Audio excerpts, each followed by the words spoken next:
yung masarap na pechay malasa. Ito? O ito? Hindi, Ito malaki. Yun nga, yan ang gusto kong pabulaklak. Hindi yung isa. Yan, ganyan lang mag-harvest na pechay. Para hindi tanim ng tanim. Ano? Wala yun. Uod o. Kuhanin mo para mapatay. Hey. Hindi, kuhanin. Ayoko. Akin na. May kulay itim siya pa na uod. Ayan o. Kita mo yan? Nag-go through siya sa likod. Pakita mo. Pakita mo. Yeah! Pakita mo sa palad mo. Ayan o.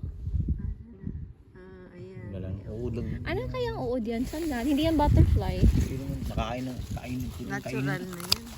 Ayan nga, organic. Sinasabi ko kahit ako organic po lang ito. Oops. So, ayan. Iba-ibang klaseng pechay ang Ilan ang hawak pechay ko. dito? Madami din kayong pechay.